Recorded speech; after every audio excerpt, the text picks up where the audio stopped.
한국과 외국의 문화 차이는 한 장면만 보더라도 알 수 있다고 합니다.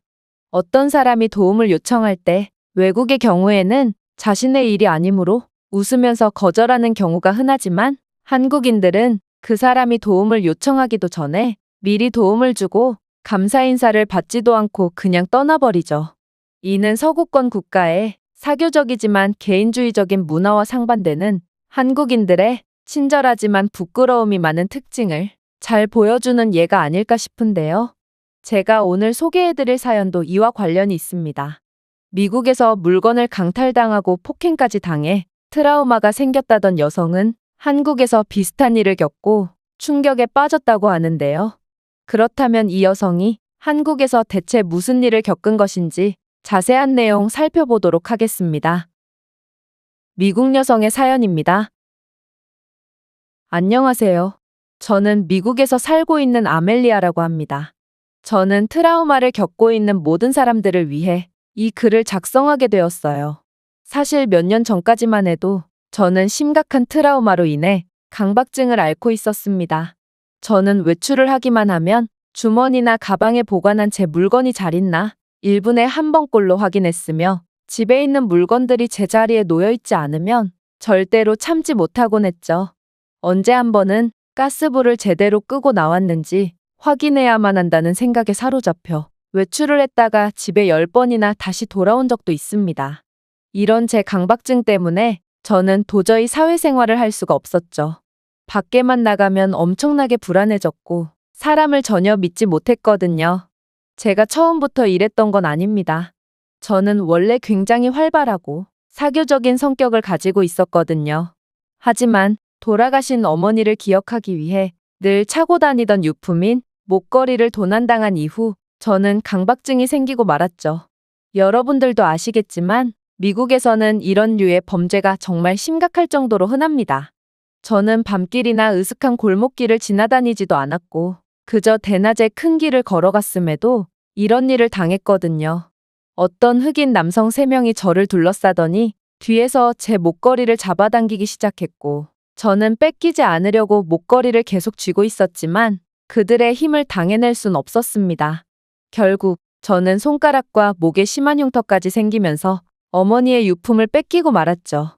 저는 제 목걸이를 뺏어서 도망가는 흑인들을 쫓아가면서 외쳤습니다. 그 목걸이를 되돌려준다면 $1000를 드릴게요. 그건 돌아가신 어머니가 제게 마지막으로 남긴 소중한 목걸이고 되팔아봤자 $500도 못 받을 거예요. 그러나 그들은 들은 채도 안 했고 오히려 제가 계속 쫓아오자 제 눈에 후추 스프레이를 뿌렸습니다. 저는 고통에 몸부림쳤고 그들은 달아났죠. 대낮이라 주변에는 사람들도 엄청나게 많았지만 저를 도와주는 사람은 아무도 없었고 심지어 귀금속 상점을 지키는 가드까지 그 장면을 보고 있었음에도 그들은 저를 그저 동물원의 원숭이 취급하며 멀뚱멀뚱 구경만 했습니다. 저는 이런 개인주의적이고 차가운 미국인들의 태도에 상처를 입었어요. 목과 손가락의 상처는 꽤나 깊어서 쉽게 아물지 않았으나 저는 미국인들의 이런 냉담한 태도와 어머니의 유품을 잃어버렸다는 죄책감에 더 큰 마음의 상처를 입었습니다. 이 외에도 제가 아르바이트를 하며 열심히 번 돈으로 구매한 최신형 휴대폰을 소매치기 당한다든지 대낮에 총기 강도를 만나서 가진 돈 전부를 뺏긴다든지 하는 일을 겪어야만 했고 결국 이런 일이 반복되자 제 강박증세는 극에 달하게 되었습니다. 사람에게 상처를 입은 저는 아무도 믿지 못하게 되었고 결국 집에만 틀어박혀 시들어갔습니다. 그리고 제 유일한 친구인 친언니는 이런 제게 K-팝을 추천해줬죠. 정말 놀랍게도 K-팝은 정말 효과적인 치료제였어요. 아무것도 제 마음을 위로해주지 못했지만 K-팝은 다친 제 마음에 정말 큰 안정감을 줬거든요. 저는 노래를 들을 때 멜로디보다 가사를 훨씬 중요하게 생각하는데 K-팝은 욕과 성적인 말, 폭력적인 가사가 난무하는 미국 팝송과는 달리 가사도 아름다웠고 멜로디도 훌륭했거든요. 유일한 단점이라면 가사의 뜻을 알아내기 위해 일일이 검색을 해야 한다는 점뿐이었죠. 어쨌든 K-팝을 듣다 보니 불안정했던 제 심리 상태는 많이 회복되었고 세상은 생각보다 훨씬 아름다운 곳일 거라는 희망을 갖게 되었습니다. 그리고 K-팝에 너무 빠져든 저는 미국에서 열린 K-팝 행사도 참여하게 되었죠. 그런데 K-팝 행사에 참여한 미국인들은 한국에 한 번도 방문해보지 않은 저를 무척이나 신기하게 생각하더군요. 어떻게 한국을 한 번도 방문해보지 않을 수가 있어요? 한국은 정말 최고의 국가라고요. 한국에 한 번도 안 가봤다니 아직 한국의 아름다움을 경험할 기회가 있는 당신이 부러울 지경이네요. 저는 도대체 한국은 어떤 곳일까 궁금해졌습니다. 그리고 결국 직접 경험해보기로 결심했죠. 그러자 언니는 웃으면서 장난식으로 말하더군요. 한국에 간다고? 한국은 네가 생각하는 것보다 훨씬 위험한 국가야. 저는 그녀가 장난을 치고 있다는 것을 눈치챘지만 어쨌든 저는 사회생활을 오래도록 못하기도 했고 여자 혼자 여행을 가는 것은 언제나 위험을 감수해야 하므로 긴장감을 유지한 채 한국으로 떠났습니다. 그리고 한국에 도착해서 숙소로 향하기 전에 저는 K-팝 행사에서 만났던 사람들이 그렇게나 극찬했던 경복궁으로 먼저 향했죠. 그렇게 지하철에 탑승해서 목적지에서 내렸는데 여기서 문제가 터지고 말았어요. 저는 무거운 캐리어를 가지고 낑낑대며 계단을 올라가고 있었는데 어떤 남자가 뜬금없이 제 캐리어를 낚아채더니 저를 쳐다도 안 보고 제 캐리어를 가지고 계단을 올랐기 때문이에요. 저는 황당하기도 했고 오랜 은둔 생활로 자신감이 많이 결여되어 있던 터라 두려워지기도 했습니다. 평소 같았으면 이 도둑놈아, 당장 내 캐리어를 가져오지 못해? 라고 말하며 제 캐리어를 되찾아왔을 테지만 미국에서 겪었던 상처가 떠올라 쉽사리 입이 떨어지지 않더라고요. 괜히 대들었다가 미국에서처럼 얻어맞거나 후추 스프레이를 맞게 되는 것 아닐까? 그런데 뭔가 이상하더군요. 이 남성은 도둑치고는 너무 뻔뻔하게 뛰지도 않았고 그저 계단을 걸어 올라갔기 때문이에요. 어쨌든 저는 속으로 제발 누군가 저를 도와주기만을 바랐지만 한국인들도 미국인들과 마찬가지로 아무도 저를 도와주지 않았습니다. 그렇게 한국인들의 태도에 좌절한 제가 눈물을 흘리기 직전 계단을 다 오른 남성이 제 캐리어를 건네주더니 그냥 가버리더라고요. 저는 제가 지금 겪은 일을 이해하기 위해 꽤나 많은 시간이 필요했습니다.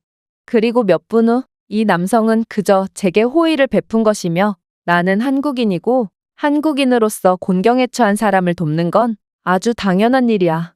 그러니 너의 감사 인사 따위는 아무래도 필요 없어. 라는 태도로 호의를 베풀고도 그냥 가버렸다는 것을 깨달았습니다. 저는 한국인의 이런 아름다운 태도에 감동을 받았고 들뜬 마음으로 경복궁을 구경할 수 있었어요. 경복궁은 정말 놀라웠습니다. 궁궐의 웅장한 멋과 자연과 조화된 굳건한 모습은 제게 압도되는 느낌마저 주었으니까요. 저는 경복궁의 아름다움에 반해서 그저 멍하니 입만 벌린 채로 구경을 했던 것 같습니다. 그리고 경복궁의 멋진 모습을 배경으로 사진을 찍기 위해 정말 최선을 다해 팔을 들인 뒤 셀카를 찍고 있었습니다. 그런데 아까부터 주변에서 제 모습을 유심히 지켜보던 남성이 다가왔어요. 저는 그가 조금 경계되었지만 조금 전에 겪은 아름다운 경험을 믿고 더 이상 한국인들을 의심하지 않기로 했습니다. 그러나 아니나 다를까 그가 제 휴대폰을 채가는 것 아니겠어요? 너무나도 갑작스러운 상황에 저는 굉장히 당황했고 그에게 달려들어서 제 휴대폰을 되찾으려고 했습니다. 그때 그가 유창한 영어로 말하더군요. 팔이 부들부들 떨리는 걸 보아하니 사진이 잘 나오지 않을 것 같네요. 제가 대신 찍어드릴게요. 소매치기라고 보기에는 그의 표정이 너무나도 평온해 보였고 그는 딸로 보이는 귀여운 아이와 함께 있었기 때문에 저는 일단 그를 믿어보기로 했습니다. 하지만 그가 도망갈 것을 대비하여 언제든 뛰어나가기 위해 무게중심을 낮추고 있었죠. 그런데 제가 이런 우스꽝스러운 포즈를 취함과 동시에 어떤 한국인 아주머니가 제 앞을 지나가시더니 제 옆에 놓아둔 캐리어를 낚아채 가더라고요. 저는 이건 무조건 소매치기라고 생각했고 언니의 조심하라는 말이 주마등처럼 스쳐 지나가기 시작했습니다. 그래서 저는 그대로 이 여성에게 달려들려고 했죠. 그런데 그녀는 제 캐리어를 끌고 가면서 말하더라고요. 캐리어를 옆에 두고 찍으면 사진이 안 예쁘게 나와. 저는 K-팝을 들으면서 어느 정도의 한국어는 알고 있었고, 그래서 이 아주머니가 무슨 말을 했는지 이해할 수 있었어요. 그리고 그녀도 지하철에서 만난 남성처럼 도둑이라고 보기에는 너무도 여유롭게 제 캐리어를 가지고 갔기 때문에 뭔가 모를 믿음이 가기도 했죠. 아마 지금 제 글을 보고 있는 미국인들은 저보고 미쳤다고 말할 테죠. 그들이 아무런 대가도 없이 자신들의 시간을 투자해가며 생전 처음 보는 너를 돕는다고? 그들은 너를 도울 이유가 없어. 모르는 사람에게 친절을 기대하다니 정말 바보 같은 미국인이군. 라며 말이에요. 그러나 저는 한국인들에게 왠지 모를 믿음이 갔고 결국 그들을 믿기로 결심했습니다. 실제로 그들은 제 소중한 물건들을 훔쳐가지 않았고 그저 순전히 저를 위해 그들의 시간까지 투자하면서까지 호의를 베풀어 준 것이었죠. 이런 믿기지가 않는 경험을 한 저는 한국은 정말 놀라운 국가라는 것을 깨닫고 아무런 근심과 걱정 없이 아무렇게나 돌아다녔던 것 같습니다. 그리고 마음의 여유가 생기니 한국의 수많은 아름다운 모습이 눈에 들어오더라고요. 한국에서는 카페나 음식점에서 휴대폰이나 노트북 등의 고가의 전자제품들이 올려져 있어도 아무도 신경 쓰지 않으며 지하철 계단 같은 곳에서 노인들이 무거운 짐을 가지고 있으면 한국인들은 그저 물어보지도 않고 당연하다는 듯이 노인의 짐을 뺏어갔어요. 그리고 노인도 자신의 짐을 훔치려는 게 아님을 확신했는지 너무나도 평온하게 자신의 짐이 강탈당하는 모습을 보고만 있더라고요. 저는 한국의 이런 아름다운 문화에 무척이나 감동을 받았답니다. 미국에서는 다른 사람들에게 상해를 입히면서까지 물건을 뺏어갔지만 한국인들은 다른 사람을 사랑하는 마음에 물건을 낚아챘거든요. 이번 제 한국에서의 경험은 세상은 아직 살기에 충분히 아름답구나 라는 생각을 들게 하기 충분했고 이제는 미국에서 안 좋은 일을 당했을 때 제 다친 마음을 치유하는 법을 알게 되어서 한결 더 여유로운 마음을 가지게 되었습니다. 한국 덕분에 현재 제 강박 증세는 거의 완벽하게 치료되었고 새로운 일자리도 구할 수 있게 되어서 저는 다음 주에 첫 출근을 앞두고 있답니다. 아, 귀국 후에 언니에게 왜 한국에 가는 게 위험하다고 말했냐고 물어보니 언니는 너무나도 당연하다는 듯이 말하더라고요.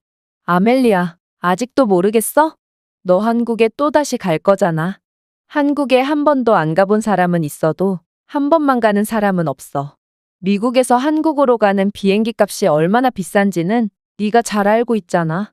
한국에 중독되면 한국 여행에 수많은 비용을 지출해야 하므로 한국 여행은 굉장히 위험하다고. 그녀의 말에 완벽하게 동의합니다. 저는 지금도 자나깨나 한국 생각뿐이고 한국에 다시 가기 위해 열심히 돈을 벌 생각밖에 안 하고 있거든요.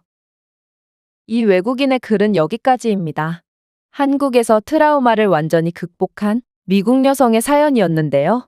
전문적인 치료 없이 따뜻한 마음만으로 상처를 치료해주는 한국의 문화는 많은 외국인들이 한국을 사랑하는 가장 큰 이유가 아닐까 싶습니다. 제가 준비해온 내용은 여기까지입니다. 끝까지 시청해주셔서 진심으로 감사드리며 여러분들의 구독과 좋아요, 알림 설정은 영상 제작에 큰 힘이 됩니다. 이상 세모튜브였습니다.